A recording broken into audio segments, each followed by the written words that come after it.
Welcome to the Chronological One-Year Bible, February 18th. Today's reading is Leviticus chapter 7, verse 1 through chapter 8, verse 36.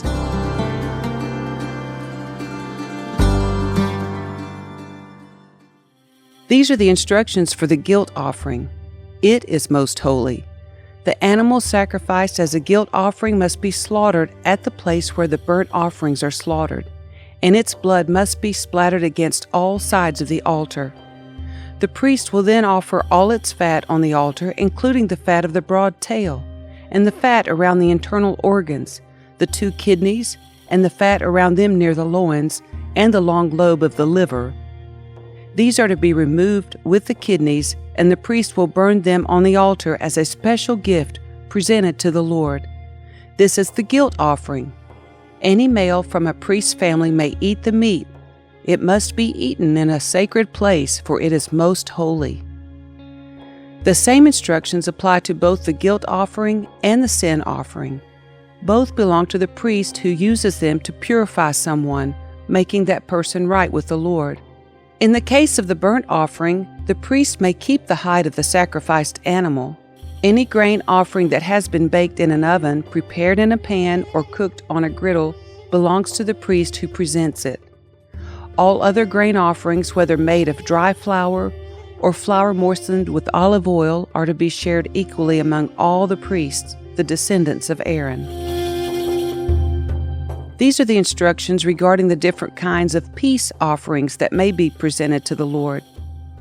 If you present your peace offering as an expression of thanksgiving, the usual animal sacrifice must be accompanied by various kinds of bread made without yeast, then cakes mixed with olive oil, wafers spread with oil, and cakes made of choice flour mixed with olive oil. This peace offering of thanksgiving must also be accompanied by loaves of bread made with yeast. One of each kind of bread must be presented as a gift to the Lord. It will then belong to the priest who splatters the blood of the peace offering against the altar.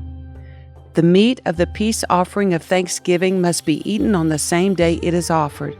None of it may be saved for the next morning. If you bring an offering to fulfill a vow, or as a voluntary offering, the meat must be eaten on the same day the sacrifice is offered, but whatever is left over may be eaten on the second day. Any meat left over until the third day must be completely burned up. If any of the meat from the peace offering is eaten on the third day, the person who presented it will not be accepted by the Lord. You will receive no credit for offering it. By then the meat will be contaminated. If you eat it, you will be punished for your sin. Meat that touches anything ceremonially unclean may not be eaten. It must be completely burned up. The rest of the meat may be eaten, but only by people who are ceremonially clean. If you are ceremonially unclean and you eat meat from a peace offering that was presented to the Lord, you will be cut off from the community. If you touch anything that is unclean, whether it is human defilement or an unclean animal or any other unclean, detestable thing, and then eat meat from a peace offering presented to the Lord, you will be cut off from the community. Then the Lord said to Moses, "Give the following instructions to the people of Israel. You must never eat fat, whether from cattle, sheep, or goats. The fat of an animal found dead or torn to pieces by wild animals must never be eaten, though it may be used for any other purpose. Anyone who eats fat from an animal presented as a special gift to the Lord will be cut off from the community. No matter where you live, you must never consume the blood of any bird or animal. Anyone who consumes blood will be cut off from the community."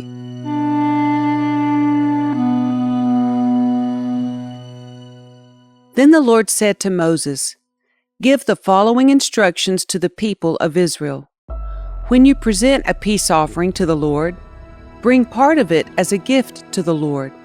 Present it to the Lord with your own hands as a special gift to the Lord. Bring the fat of the animal together with the breast and lift up the breast as a special offering to the Lord. Then the priest will burn the fat on the altar, but the breast will belong to Aaron and his descendants. Give the right thigh of your peace offering to the priest as a gift.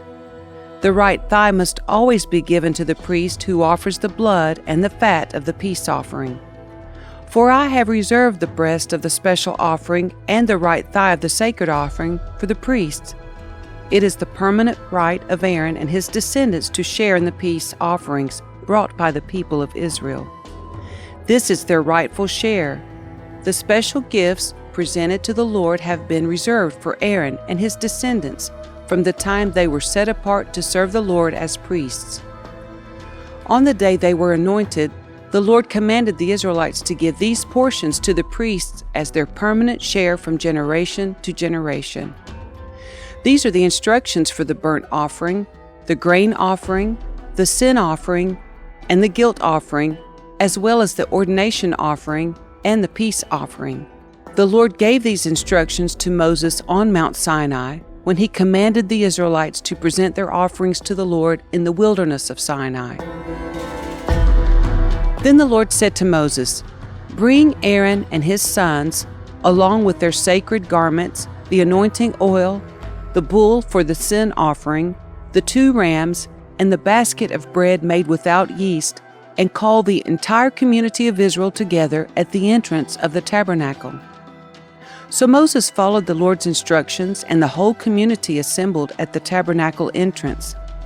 Moses announced to them, "This is what the Lord has commanded us to do."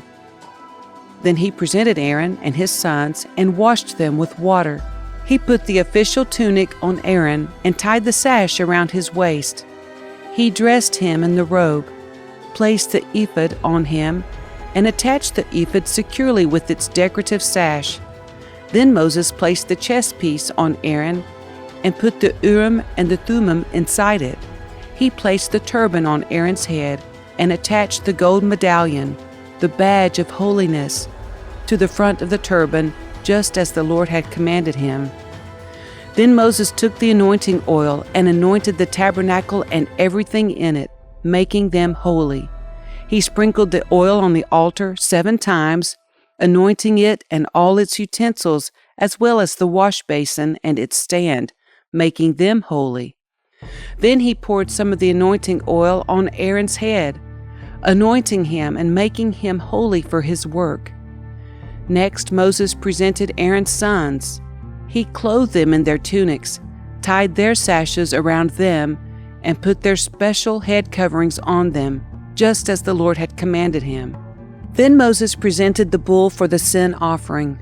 Aaron and his sons laid their hands on the bull's head, and Moses slaughtered it. Moses took some of the blood, and with his finger he put it on the 4 horns of the altar to purify it. He poured out the rest of the blood at the base of the altar. Through this process he made the altar holy by purifying it. Then Moses took all the fat around the internal organs, the long lobe of the liver, and the 2 kidneys, and the fat around them, and he burned it all on the altar. He took the rest of the bull, including its hide, meat, and dung, and burned it on a fire outside the camp, just as the Lord had commanded him. Then Moses presented the ram for the burnt offering. Aaron and his sons laid their hands on the ram's head, and Moses slaughtered it. Then Moses took the ram's blood and splattered it against all sides of the altar. Then he cut the ram into pieces, and he burned the head, some of its pieces, and the fat on the altar. After washing the internal organs and the legs with water, Moses burned the entire ram on the altar as a burnt offering. It was a pleasing aroma, a special gift presented to the Lord, just as the Lord had commanded him. Then Moses presented the other ram, which was the ram of ordination. Aaron and his sons laid their hands on the ram's head, and Moses slaughtered it. Then Moses took some of its blood and applied it to the lobe of Aaron's right ear, the thumb of his right hand, and the big toe of his right foot.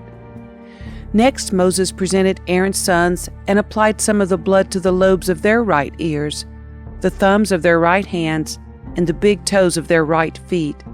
He then splattered the rest of the blood against all sides of the altar. Next, Moses took the fat, including the fat of the broad tail, the fat around the internal organs, and the long lobe of the liver, and the 2 kidneys and the fat around them, along with the right thigh. On top of these he placed a thin cake of bread made without yeast, a cake of bread mixed with olive oil, and a wafer spread with olive oil. All these were taken from the basket of bread made without yeast that was placed in the Lord's presence. He put all these in the hands of Aaron and his sons, and he lifted these gifts as a special offering to the Lord. Moses then took all the offerings back from them and burned them on the altar on top of the burnt offering. This was the ordination offering. It was a pleasing aroma, a special gift presented to the Lord. Then Moses took the breast and lifted it up as a special offering to the Lord. This was Moses' portion of the ram of ordination, just as the Lord had commanded him. Next, Moses took some of the anointing oil and some of the blood that was on the altar, and he sprinkled them on Aaron and his garments, and on his sons and their garments. In this way he made Aaron and his sons and their garments holy. Then Moses said to Aaron and his sons, "Boil the remaining meat of the offerings at the tabernacle entrance, and eat it there, along with the bread that is in the basket of offerings for the ordination, just as I commanded when I said, 'Aaron and his sons will eat it.' Any meat or bread that is left over must then be burned up. You must not leave the tabernacle entrance for 7 days, for that is when the ordination ceremony will be completed. Everything we have done today was commanded by the Lord in order to purify you, making you right with Him. Now stay at the entrance of the tabernacle day and night for 7 days, and do everything the Lord requires. If you fail to do this, you will die, for this is what the Lord has commanded." So Aaron and his sons did everything the Lord had commanded through Moses.